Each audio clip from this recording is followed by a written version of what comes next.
அஸ்ஸலாமு அலைக்கும் வரஹ்மத்துல்லாஹி வபரகாத்துஹு. எல்லாரும் எப்படி இருக்கீங்க? அல்ஹம்துலில்லாஹ். நான் ரொம்ப நல்லா இருக்கேன். இன்னைக்கு பார்த்தீங்கன்னா, நேத்து நான் கடைக்கு போயிருந்தேன்ல, அப்போ வந்துட்டு எனக்கு கொஞ்சம் டாப்ஸு, புர்கா அந்த மாதிரி கொஞ்சம் திங்ஸ் எல்லாம் வாங்கியிருந்தேன். அப்புறம் அஃப்ரா குட்டிக்கும், அஃப்ரீன் அம்மாவுக்கும் கொஞ்சம் ரஃப்யூஸ்க்கு போடுறதுக்காக ட்ரெஸ் வாங்கியிருந்தேன். அப்படியே இந்த வீடியோ அதை பார்த்துட்டு, இன்னைக்கு டேல நான் என்ன குக் பண்ணேன், அந்த மாதிரி பார்க்கலாம். நானும் உங்க எல்லாரையும் மிஸ் பண்ணுறேன். நீங்களும் என்ன மிஸ் பண்ணுறீங்கல்ல? அது அப்படி சரியாயிடும். ஏன்னா என்னோடய ரொட்டீன் இப்படின்னு ஆயிடுச்சு. அப்புறம் இது வந்துட்டு அப்படியே பழகி போயிரும்ல எனக்கு. உங்களுக்கும் அதே மாதிரி பழகி போயிரும். இப்போ நம்ம வீடியோக்குள்ளே போகலாம். ஃபஸ்ட்டு நான் என்ன எடுத்தேன்னா, டாப்பு தான் எடுத்தேன். அங்கே வந்துட்டு புர்காவும் அலவுடுன்றனால நமக்கு ப்ராப்ளம் இல்லை. நிறைய புர்கா இருக்காதுல்ல, அதனால் வந்துட்டு என்கிட்ட டாப்ஸும் இருக்காது. மோஸ்ட்லி நம்ம வீட்டில் இருக்கும்போது நைட்டீஸ் தானே போட்டுட்ருப்போம். அதனால் உண்மையாக சொன்னால் நைட்டி தான். எல்லாருமே வீட்டில் இருக்கிறவங்க கம்ஃபர்டபுளான ட்ரெஸ் பார்த்தீங்கன்னா நைட்டி தான். ஆனால் அதுதான் மோஸ்ட்லி யூஸ் பண்ணிக்கிட்டு இருப்போம். அதனால் டாப் எடுத்தாலுமே பெருநாளைக்கு அப்படி தான் எடுப்பேன். அதனால் இப்போ 2 டாப் எடுத்திருக்கேன். சும்மா ரஃப்யூஸ் போடுற மாதிரி எடுத்திருக்கேன். அது என்னன்னு சொல்லிட்டு அப்படியே பார்க்கலாம் சரிங்களா? அப்படியே பேசிகிட்டே இருந்துருந்தீங்களே ரொம்ப லென்த்தாக போயிடும். ஃபஸ்ட்டு புர்கா பார்த்துடலாம். இந்த புர்கா தான்.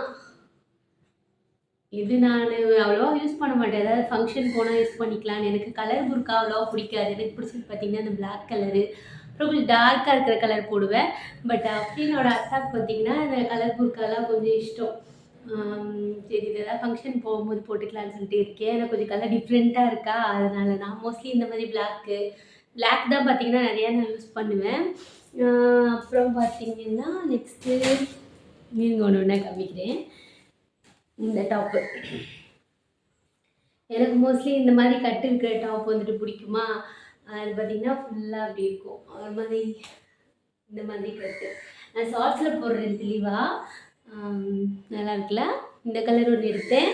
அப்புறம் எல்லோ கலர், எனக்கு எல்லோ கலரு, பிளாக் கலரு அதெல்லாம் கொஞ்சம் பிடிக்கும். இந்த எல்லோ கலர் ஒன்று எடுத்தேன். இதுவும் பார்த்திங்கன்னா அதே மாதிரி தான். இதுக்கு ஒரு ஷாலும் வந்துருந்துச்சு, லெக்கின்னு அந்த மாதிரி நம்ம ஏதாவது பேக் பண்ணி போட்டுக்கிறலாம். இது 2 டாப் தான் பார்த்திங்கன்னா நான் எடுத்தது. அப்புறமா அஃப்ரா குட்டிக்கு கொஞ்சம் ட்ரெஸ் எடுத்தேன். இது அஃப்ரீன் அம்மாவுக்கு சும்மா ரஃப்யூஸ் போகிறதுக்காக. எம்பது ட்ரெஸ் இருந்தாலும் கிழிச்சிருவாளுகள்ல, அதே மாதிரி தான் நம்ம அஃப்ரீனுமே கரெக்டாக கிழிச்சிருவாளுங்க. அது சரி சும்மா ரஃப்யூஸ் கொஞ்சம் லூஸாக போட்டால் விளையாடுறதுக்கு கம்ஃபர்டபுளாக இருக்கும்ல, அந்த மாதிரி ஒரு ட்ரெஸ் எடுத்திருக்கேன். இதுக்கு மேட்சாக போட ஒரு டிஷர்ட்டு. அப்புறம் இன்னொரு 2 ட்ரெஸ் பாப்பாவுக்கு ரஃப்யூஸ் போடுறதுக்கு எடுத்தேன் அஃப்ரீனுக்கு. இந்த மாதிரி அதுவும் லூஸாக போடுற மாதிரி தான். டைட்டாக போட்டால் சீக்கிரமாக கிழிச்சிருவாளுங்க, அதனால் லூஸாக எடுத்திருக்கேன். அப்புறம் குட்டி எந்திரிச்சிட்டாங்க போல இருக்கு. கொலுசு சவுண்ட் கேட்குது. அவள் எந்திரிக்கிறதுக்குள்ளே பேசிடலான்னு பார்த்தா எங்கிட்ட அப்புறம் இந்த டிஷர்ட் ஒன்று எடுத்திருந்தேன். அப்புறம் நம்ம அஃப்ரா குட்டிக்கு பார்த்திங்கன்னா சும்மா அந்த ரஃப்யூஸ் போடுறதுக்காக இந்த மாதிரி எடுத்துக்கிட்டேன். கொஞ்சம் கம்ஃபர்டபுளாக இருப்பாள் இந்த மாதிரி போட்டால். ஃபுல்லாக தெரியுது அவங்களுக்கு குட்டியாக ஃப்ராக் மாதிரி. அது கொஞ்சம் லைட்டாக அந்த பனியன் கிளாத் மாதிரி இருக்கும்ல, அந்த மாதிரி ட்ரெஸ்ஸு இது ஒன்று. அதில் ஒரு 3 ட்ரெஸ் எடுத்துக்கிட்டேன். இது ப்ரைஸ் எதுவும் 120 அவ்வளோ தான். அந்த மாதிரி ஏஞ்சி வந்துட்டாங்க அப்புறம் குட்டி வேறு. இந்த மாதிரி இது வர அவ்வளோதான். நம்ம அப்புறம் குட்டி வச்சுட்டாங்க கிடக்கணும்னு சொல்லிடலாம். அப்புறம் இந்த டாப்பு. அப்புறம் ஆன்லைனில் எங்கள் அம்மா ஒரு டாப் ஆர்டர் போட்டிருந்தாங்க. இந்த மாதிரி இது நல்லா இருக்கு, ஆனால் அழகாக இருக்குது பார்க்குறதுக்கு. என்ன சொல்கிறது, நெக் டைட்டாக அந்த மாதிரி வரும்ல, அந்த மாதிரி ஃபுல்லாக இருக்குது. நம்ம என்ன சொல்கிறது, மேக்ஸி மாதிரி ஃபுல்லாக இருக்குது. ஃபுல் கவுன் மாதிரி இருக்குது. தெரியுதா உங்களுக்கு? அந்த மாதிரி இருக்குது. நல்லா இருக்குது. ஆனால் கலர் நல்லா இருக்குது. பூவாக இருந்திருக்கு. துணி பார்த்தீங்கன்னா ஒரு மாதிரி என்ன சொல்கிறது, எனக்கு துணியோட பேரெல்லாம் அவ்வளோவா தெரியாது. கொஞ்சம் ஓகே. 350 இது. 350க்கு ஓகே தான். ஃபுல்லாக இருக்குது, நல்லா இருக்குது. எங்கேயாவது வெளில போனால் போட்டு போகலாம், நல்லாயிருக்கு. இது ஒரு டாப்பு. இது கையிலையும் ஒரு மாதிரி ஸ்ப்ரிங் இந்த எலாஸ்டிக் டைப்பில் இருக்குது. இதெல்லாம் எனக்கு தெரியாது. கிளாத் மாடல்லாம் நமக்கு தெரியாதுல்ல. நமக்கு சமைக்கிறது வேணால் தெரியும், மற்றபடி எதுவும் தெரியாது. அப்புறம் குட்டி எழுந்துட்டாங்க. இன்னும் வாங்கிச்சிட்டியா? எழுந்துட்டாங்க மேடம். உங்களுக்குலாம் எல்லாருக்கும் எடுக்கும்போது நம்ம அஃப்ரீனோட அத்தாக்கு இருக்காமல் இருக்கலாமா. அவங்களுக்கு ஒரு 2 டிஷர்ட் எடுத்துக்கிட்டேன். அவங்க வண்டி ஓட்டுறதுனால இந்த மாதிரி ஃபுல் ஹேண்ட் டிஷர்ட் வந்துட்டு போட்டால் கொஞ்சம் கம்ஃபர்டபுளாக ஃபீல் பண்ணுறாங்களா. ஏன்னா ஏர் ஃபேன் போட்டோம்னா இந்த ஸ்கின் டோனு இந்த ஸ்கின் டோனும் கொஞ்சம் சேஞ்ச் ஆகுது பாவம். சரி சொல்லிட்டு ஃபுல் ஹேண்ட் ஒரு 2 டிஷர்ட் எடுத்தேன். இது பார்த்தீங்களா, இந்த மாதிரி ஃபுல் ஹேண்டாக எடுத்தாச்சு, அவ்வளோதான். இதுதான் பார்த்தீங்கன்னா நேற்று நான் போனதோட ஷாப்பிங். அல்ஹம்துலில்லாஹ். இது எல்லாத்தையும் இப்போ எடுத்து வச்சிடலாம். அப்படியே நம்ம என்னையோட ரொட்டீனும் பார்க்கலாம். பார்க்கலாம் சரிங்களா. நடந்து போயிட்டேன். இந்த பர்ஃப்யூம் இந்த மாதிரி க்ரீம் மாதிரி இருக்கும். இந்த பர்ஃப்யூம் இது ஒன்று 50 ரூபா. நல்லாயிருக்கும். ஆனால் இந்த பர்ஃப்யூம் ஒன்று 3 வாங்கினேன். ஒவ்வொன்றும் ஒரு ஃப்ளேவரில் இருக்கும். அவ்வளோதான். இதெல்லாம் தான் நம்ம ஷாப்பிங். அப்புறம் ஃபாக் ஒன்று அஃப்ரீனத்தா வாங்கிக்கிட்டாங்க. அப்படி தான் நம்ம ஷாப்பிங். இன்றைக்கி நம்ம வீட்டில் என்ன தெரியுமா, கருவாடு போட்டு பைத்தானம் வைப்போம்ல, நம்ம ஊர் ஸ்டைல். ரொம்ப நாள் ஆச்சு வச்சு, காய்கறி எதுவும் இல்லை, ஆனால் கருவாடு போட்டு மொச்சப்பயிர் போட்டு சூப்பராக ஒரு பைத்தான ரெசிபி வந்துட்டு இதோட அப்படியே நான் அட்டாச் பண்ண போகிறேன். அப்படி தான் நம்ம ரொட்டீன் மோஸ்ட்லி போய்கிட்டு இருக்குது. ரெகுலராக வீடியோ போடல நினச்சிக்காதீங்க. இன்ஷால்லா எனக்கு டைம் இருக்கும் போதில் நான் வீடியோ போடுவேன், கண்டிப்பாக போடுவேன். எல்லோரும் எனக்காக துவா பண்ணிக்கோங்க. நிறைய பேர் வந்துட்டு வீடியோ பார்த்து கால் பண்ணுறாங்க. ஒரு அம்மா கால் பண்ணாங்க, இந்த வீடியோ பார்க்குறாங்களான்னு தெரியல, கும்பகோணம் போல். அவங்க கால் பண்ணிவிட்டு நீ எதுக்கும் கவலைப்படாதரா, நீ என்ன சொல்கிறது, கஷ்டப்பட்டு இன்ஷால்லா அல்லாஹ் உனக்கு பரக்கத் தருவான். அவங்க யாருன்னு எனக்கு தெரியாது, பட் இந்த தங்கம் சரி பாரு, ஸ்மெல் வருதான்னு பார்க்க போகுது பிள்ளை. சரி பாராதவங்க, அவங்க யாருன்னு எனக்கு தெரியாது, என்னையும் அவங்களுக்கு யாருன்னு தெரியாது. பட் என்னோடய வீடியோ பார்த்துட்டு எனக்காக வந்துட்டு அந்த மாதிரி நம்மளே இப்போ வீடியோ பார்க்குறோம்னா ரொம்ப ரேராக தான் கமெண்ட் பண்ணுறது, கால் பண்ணுறது, அதெல்லாம் பண்ணுவோம்ல. ஆனால் அவங்க கால் பண்ணி அன்றைக்கி ஒரு நாள் கூட எனக்கு கால் பண்ணாங்க. நான் ரேஷன் கடை எடுக்க போயிருந்தேன்னா, அப்போயும் அவங்க தான் நினைக்கிறேன், அவங்க தான் கும்பகோணம்னு சொன்னாங்க. அதே பர்சன் தான் நினைக்கிறேன். அந்த அம்மான்னு தான் கூப்பிட்டேன். நான் அம்மா மாதிரிடா நான் அவங்களே சொன்னாங்க. அல்ஹம்துலில்லாஹ் ரொம்ப சந்தோஷமாக இருந்துச்சு. சொன்னாங்க இன்ஷால்லா நீ நல்லா ஹார்ட் ஒர்க் பண்ணுடா, ஒரு நாள் அச்சீவ் பண்ணுவேன் அப்படின்னு சொல்லிட்டு சொன்னாங்க. நம்மளும் ஹார்ட் ஒர்க் பண்ணுவோம், நிறையா அச்சீவ் பண்ணுவோம். அவ்வளோதான். சரி, இப்படியே பேசிகிட்டே இருந்தேன்ல. சரி வாங்க வீடியோக்குள்ளே போகலாம். அஃப்ரா குட்டியை ஸ்மெல் பண்ணி பார்க்கணுமா. சரி நம்ம வீடியோ கண்டினியூ பண்ணலாம். இன்றைக்கி காலையிலேருந்து நம்ம ரொட்டீனை வந்துட்டு ஸ்டார்ட் பண்ணலாம். ஒரு அடுப்பில் டீ போட்டு காலையிலே நம்ம வேலையை முடிச்சாச்சு, முக்கியமான வேலையை. இன்றைக்கி வந்துட்டு பிரேக்ஃபாஸ்ட்டுக்கு வந்துட்டு உளுந்து மாவு களி தான் செஞ்சு கொடுக்க போகிறேன். ஏன்னா அஃப்ரீன் அம்மா லீவில் தானே இருக்காங்க.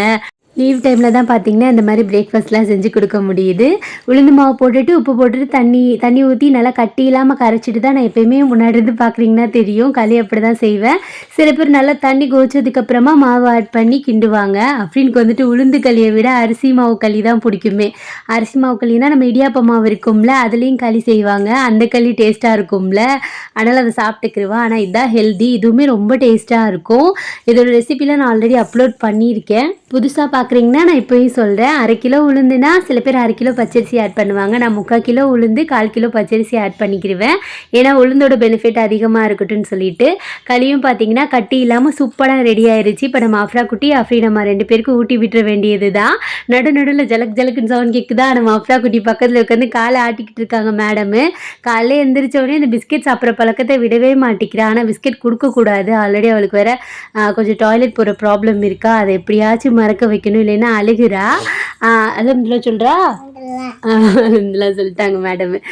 இது வந்துட்டு நேற்று கடைக்கு போயிருந்தோம்ல, அப்போ அக்காவும் தங்கச்சியும் ஆளுக்கு ஒரு வாட்சியை வாங்கிட்டு காலையில் எந்திரிச்சோடனே விளையாண்டுக்கிட்டு இருந்தாங்க. அதை வச்சுட்டு இன்றைக்கி சொன்ன மாதிரி மொச்சப்பயிறு போட்டு மொச்சப்பயிறு கருவாட்டானம், எப்படி சொல்கிறது, கருவாட்டானத்தில் மொச்சப்பயிரத்தில் கருவாட்டு, ஐயோ வளர்றேனே. சரி மொச்சப்பயிர்தானம் கருவாடு போட்டு செய்ய போகிறேன். ஃபஸ்ட்டு வந்துட்டு அதுக்கு நல்லா மொச்சப்பயிரை வறுத்துட்டு வேக வச்சிடலாம், கழுவிட்டு வேக வச்சிடலாம். இந்த அடுப்பில் உலையும் வச்சுட்டேன். ரொம்ப நாளாச்சு இந்த குழம்பெல்லாம் செஞ்சு. அஃப்ரீனத்தாக்கு என்னமோ இதெல்லாம் அவ்வளோ இஷ்டமே இருக்காது. ஆனால் இன்றைக்கி ரொம்ப நல்லா இருந்துச்சுன்னு சாப்பிட்டாங்க. என்றைக்காவது ஒரு நாள் செஞ்சால் சாப்பிட்டுக்கிடுவாங்க. டேஸ்ட்டுமே ரொம்ப சூப்பராக இருக்கும். கருவாடு போட்டு செய்யும் போது ஒரு லெமன் சைஸ் அளவு புளி எடுத்து ஊற வச்சுட்டு அதுக்குள்ளே எனக்கு பசிக்கும்ல, அதனால நானும் என் பிரேக்ஃபாஸ்ட்டை சூப்பராக முடிச்சுட்டேன். இங்கிட்டு பார்த்தீங்கன்னா வாழைக்கருவாடு, இது வந்துட்டு எங்கள் ஊரில் இருக்கும்.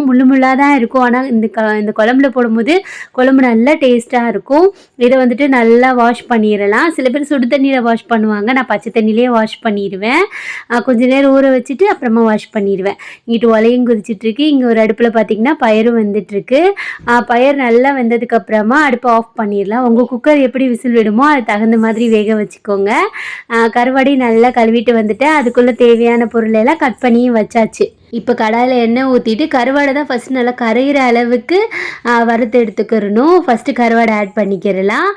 நீங்கள் உங்களுக்கு என்ன இஷ்ட கருவாடோ அதை ஆட் பண்ணி செய்யலாம். எனக்கு இந்த கருவாடு வந்துட்டு பிடிக்கும். அதுவும் இந்த குழம்புல போடுறதுக்கு ரொம்ப பிடிக்கும். வாழை கருவாடு, வாழை மீன் இருக்கும்ல, அந்த முள்ளாக இருக்கும் இல்லையா, முள் வாழை, அந்த கருவாடு தான் நான் நினைக்கிறேன். ஏன்னா அது ஃபுல்லாக முள்ளாக தான் இருக்கும். எங்கள் ஊரில் வாழை கருவாடுன்னு தான் சொல்லுவாங்க. கருவாடு அதெல்லாம் அம்மா தான் எனக்கு வாங்கி தருவாங்களா, அதனால் பேர் அவ்வளோவா எனக்கு தெரியாது. இங்கிட்டு பார்த்தீங்கன்னா நல்லா கரையிற அளவுக்கு வதங்கிறதுக்குள்ளே நம்ம வந்துட்டு இங்கிட்டு முட்டையை அவிய போட்டுடலாம். இந்த கருவாட்டானத்துக்கு முட்டை வந்துட்டு செம்ம காம்பினேஷனாக இருக்கும். இல்லைன்னா முட்டை இருக்காதான்னு கேட்பீங்க, சில பேர் கேட்பீங்க. முட்டையை ஒரு அடுப்பில் அவிய போட்டுடலாம், கொஞ்சம் எனர்ஜியாக இருக்கும்ல நமக்கு, அதனால அவிய போட்டாச்சு. இந்த அளவுக்கு கரையிற அளவுக்கு வறுத்ததுக்கு அப்புறமா கொஞ்சம் சோம்பு வெந்தயம் போட்டுடலாம். அப்புறம் வந்துட்டு நம்ம கட் பண்ணி வச்சுருக்கோம்ல, நான் ஒரு பெரிய வெங்காயம், ஒரு 10லேருந்து 12 பல் பூண்டு எடுத்து வச்சுருக்கேன், ஒரு 3 பச்சை மிளகா போட்டுக்கலாம். கருவேப்பிலை வந்துட்டு நான் கடைசியில் தான் ஆட் பண்ணுவேன், நல்லா வாசனையாக இருக்கும். இது கண்ணாடி மாதிரி வதங்கினா போதும், ரொம்ப அந்த கோல்டன் ப்ரௌன் அப்படிலாம் வதங்கணும்னு அவசியம் கிடையாது. என்னதான் கறி குழம்பு என்ன சொல்கிறது, அந்த மாதிரி நான்வெஜ் எல்லாம் செஞ்சு சாப்பிட்டாலுமே இந்த கருவாட்டானத்துக்கு ஈடே ஆகாது. எங்கள் அம்மா நான் சின்ன பிள்ளையிலலாம் கஞ்சி தான் மோஸ்ட்லி எங்கள் வீட்டில் பிரேக்ஃபாஸ்ட்டாக இருந்திருக்கு. பெருனா அப்படின்னா தான் பூரி தோசை அதெல்லாம் செய்வாங்க எங்கள் ஊரில் இருக்கும் போது. சென்னைக்கு வந்ததுக்கப்புறம் அது அப்படியே மாறி போச்சு. கருவாடு வந்துட்டு அடுப்பில் போட்டு சுட்டு காலையிலே வச்சுருவாங்க. அம்மா காலையிலே வயக்காட்டுக்கு போவாங்களா, அதனால் சுட்டு வச்சுட்டு கஞ்சி வச்சு நான் சாப்பிட்டுட்டு ஸ்கூலுக்கு போயிடுவேன். மத்தியானம் அங்கேயே சத்துணவு சாப்பிட்டுக்கிடுவேன். அப்படி தான் நான் ரொட்டீன்லாம் இருந்திருக்கு. அது ஒரு மாதிரி டேஸ்ட்டாக இருக்கும். இப்போ என்ன பண்ணிட்டு இருந்தேன் அப்படின்னு சொல்கிறேன், மிளகா பொடி போட்டுட்டு புளியை நல்லா கரைச்சி ஊற்றிக்கிறலாம். நான் ஒரு 2லேருந்து 3 டைம் புளியை நல்லா கரைச்சி ஊற்றிக்கிட்டேன். இந்த குழம்பு லைட்டாக புளிப்பாக காரமாக இருந்துச்சுன்னா சூப்பராக இருக்கும். நம்ம வீட்டிலேயே பார்த்தீங்கன்னா மீன் குழம்புக்குன்னு தனியாக பவுடர் அரைச்சி வச்சுருக்கோம். அவங்களுக்கு வேணும்னா கடையில் குழம்பு மிளகாய் தூள் விற்கிறதுல மல்லி எல்லாம் சேர்த்து அரைச்சிருக்கோம்ல, அந்த பவுடர் வாங்கி யூஸ் பண்ணிக்கோங்க. இப்போ வந்துட்டு தேவையான அளவு தண்ணி ஊற்றிக்கலாம். மசாலா பத்தலைன்னா ஆட் பண்ணிக்கிறலாம். ரொம்ப திக்காக இருந்தாலும் நல்லா இருக்காது, கரெக்டாக இருந்தால் தான் குழம்பு வந்துட்டு டேஸ்ட்டாக இருக்கும். நல்லா கொதிக்கட்டும். குழம்போட பச்சை வாசனை போனதுக்கப்புறமா நம்ம வந்துட்டு பயரை ஆட் பண்ணணும். இந்த ஸ்டேஜில் வந்துட்டு கத்திரிக்காய், முருங்கைக்காய், நம்ம வீட்டில் என்ன காய்கறி இருக்கோ ஆட் பண்ணிக்கலாம். அதுவுமே சூப்பராக இருக்கும். இப்போ குழம்புல வந்துட்டு அந்த மசாலாவோட பச்சை வாசனைலாம் போய் எண்ணெயெல்லாம் நல்லா பிரிஞ்சு வந்துருச்சு. நிறைய பேர் எண்ணெய் கம்மி பண்ணுங்க சிஸ்டர்னு சொல்கிறீங்க. நானும் கம்மியாக தான் ஊற்ற ட்ரை பண்ணுறேன். அது என்னன்னு தெரியல, எனக்கு எண்ணெயாக வந்துடுது. இன்ஷால்லா குறைக்கணும்.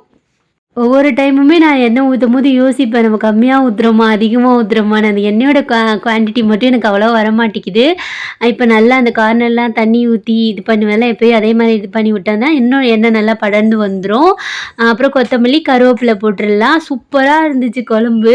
எப்படி சொல்கிறது, நல்லா வாசனையாக கொதிக்கும் போதே அம்புட்டு வாசனையாக இருந்துச்சு. இதை விட மறுநாள் அப்படியே நல்லா சுண்டை வச்சு கஞ்சி வச்சு சாப்பிடும்போது அவ்வளோ டேஸ்ட்டாக இருக்கும். எங்கிட்டு பார்த்தீங்கன்னா இது தொட்டுக்கிறதுக்கு அரைக்கீரை அம்மா வாங்கி கொடுத்து விட்டுருந்தாங்க. ஏன்னா பாப்பா கொஞ்சம் ஒரு 3 டேஸாகவே அஃப்ரா குட்டிக்கு கொஞ்சம் என்ன சொல்கிறது மோஷன் ப்ராப்ளமாக இருக்கா, அதனால் பாப்பாவுக்கு என்ன சொல்கிறது கீரை கடைஞ்சி கொடுக்கலான்னு சொல்லிட்டு தான் ரெடி பண்ணிக்கிட்டு இருந்தேன்.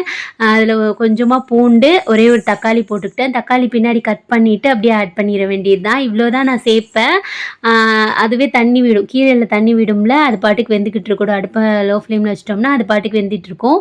சிங்க்கெலாம் அடிச்சிச்சின்னா இந்த பவுடர் போட்டுட்டு சுடுதண்ணி வச்சுட்டு ஊற்றி விட்டுருவேன், அவ்வளோதான். அந்த வேலையை முடிச்சுட்டு அதுக்குள்ளே கீரையும் வெந்துருச்சு நல்லா. நம்ம வீட்டில் மத்து இருந்துச்சுன்னா மத்திலே கடைஞ்சிக்கலாம். எங்கள் வீட்டில் மத்து இல்லையா, அதனால் மிக்சியில் போட்டு லைட்டாக ஒரு சுற்றினோம்னா சூப்பராக கீரை வந்துட்டு அரைஞ்சிரும். ரொம்பவும் அரைச்சோம்னா ஒரு மாதிரி வலுவலுன்னு ஆயிரும், பார்த்து அரைக்கணும். கருவாட்டை நம்ம இவ்வளோ டெம்ட்டாக இருக்குல்ல, உங்களுக்கு பிடிக்குமான்னு மறக்காமல் சொல்லுங்கள். என்னையுமா நிறைய பேர் இருப்பீங்கல்ல. இங்கிட்டு பார்த்தீங்கன்னா கீரையை வந்துட்டு ஆற வச்சுட்டு அரைக்கலான்னு மிக்சியில் போட்டு வச்சுருந்தேன். அதுக்குள்ளே நம்ம அதுக்கு தாளிப்பு ரெடி பண்ணலான்னு சொல்லிட்டு கடுகு உளுந்து வெங்காயம் வரமிளகா கொஞ்சமாக கருவேப்பிலை போட்டு தாளிப்பு ரெடி பண்ணிவிட்டு வீடியோ அப்படியே நீட் பண்ணிவிட்டு போட்டு முடிச்சாச்சு. கீரையும் பார்த்திங்கன்னா இந்த அளவுக்கு அரைச்சி எடுத்துட்டு அதிலே கொஞ்சமாக உப்பு போட்டுட்டு அரைச்சி எடுத்தாச்சு. நம்ம தாளித்து வச்சுருக்கோம்ல, அதில் போட்டு மிக்ஸ் பண்ணோம்னா சூப்பரான கீரை கடையிலும் ரெடி ஆயிடும். நான் இப்படி தான் செய்வேன், டேஸ்ட் ரொம்பவே நல்லாயிருக்கும். நீங்களும் கண்டிப்பாக ட்ரை பண்ணி பாருங்கள். அதுக்குள்ளே அக்காவும் தங்கச்சி வந்துட்டாங்க கிச்சனுக்கு. என்ன பண்ணுறாளுங்க பாருங்கள். என்னது வேணும் காசு நீங்களே கொடுப்பீங்களா? காசு இல்லம்மா, நெக்ஸ்ட் டைம் சைடு வரும்போது வாங்கிக்கோமா. சரிம்மா சொல்லிட்டு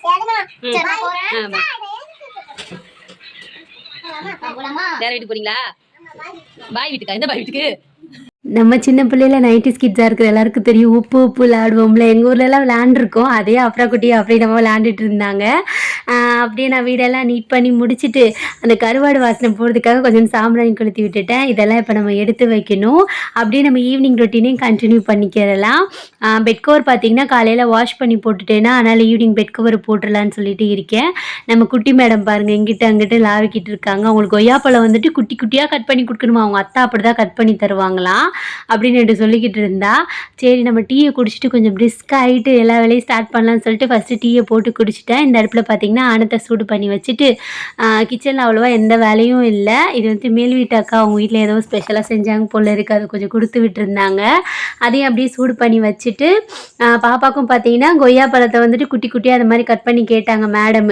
என்னென்ன ராஜ்யம் பண்ணுறா தெரியுவாங்க, என் பெரிய பிள்ளைலாம் என்ன சொல்கிறது, நான் சொல்கிறத கேட்கும், இவ சொல்கிறத நான் கேட்க வேண்டியதாக இருக்குது. என்ன நிலமை பார்த்தீங்கன்னா, நம்ம வீட்டில் கடைக்குட்டியெல்லாம் அப்படி தான் இருப்பாங்க போல் இருக்குது. அப்படியே பெட் கவரையும் போட்டு முடிச்சிட்டேன். அவ்வளோதான், இங்கிட்டு எல்லா வேலையும் முடிஞ்சிருச்சு. இப்போ வீடை பெருக்கிட்டு துணியெல்லாம் மடித்து வச்சுட்டு கொஞ்சம் கொஞ்சம் வேலை இருக்கும்ல, அதெல்லாம் பார்க்கலாம். அஃப்ரா குட்டி போட்டு கொலுசை போட்டு ஜல் ஜல் அடிக்கிறான். சவுண்ட் கேட்டுச்சுன்னா கொஞ்சம் இக்னோர் பண்ணிக்கோங்க. மணி பார்த்தீங்கன்னா 6:15 கிட்ட ஆயிடுச்சு. நமாஸ் படிக்க வேண்டிய வேலை இருக்கா, சரி சாம்பிராணி கொளுத்தி விட்டுட்டு அது என்னமோ நல்ல வைபாக இருக்குது. அது என்னமோ எனக்கு பிடிச்சிருக்கிறனால சும்மா சாம்பிராணி கொளுத்தி வைப்பேன். வீடே நல்லா ஒரு மாதிரி வாசனையாக ஒரு மாதிரி அமைதியாக இருக்கிற மாதிரி என்னோடய ஃபீலிங்கு. உங்களுக்கு ஸ்மெல் வருதா? வராது, சும்மா சொன்னேன். இப்போ வந்துட்டு இந்த டே பார்த்திங்கன்னா எனக்கு இப்படி தான் இருந்துச்சு. இந்த வீடியோ பிடிச்சிருந்துச்சுன்னா மறக்காமல் சொல்லுங்கள். இன்ஷால்லா என்னால் முடிஞ்ச அளவுக்கு வீடியோ போடுறேன், சப்போர்ட் பண்ணுங்கள். ஃபுல்லாக வீடியோ பாருங்கள், உங்களுக்கு தெரிஞ்சவங்களுக்கு ஷேர் பண்ணுங்கள். அவ்வளோதான், நமாஸ் படித்து முடிச்சுட்டேன். மறுபடியும் சொல்கிறேன், நான் நமாஸ் படிக்கும்போது வீடியோ எடுக்க மாட்டேன். நமாஸ் படித்து முடித்ததுக்கப்புறமா சும்மா கிளிப்புக்காக மட்டும் நான் வீடியோ எடுப்பேன். எல்லோரும் எனக்காக துவா பண்ணிக்கிறீங்க. அல்ஹம்துலில்லாஹ், ரொம்ப தேங்க்ஸ். உங்களுக்காக நானும் துவா பண்ணிக்கிறேன். அஸ்ஸலாமு அலைக்கும்.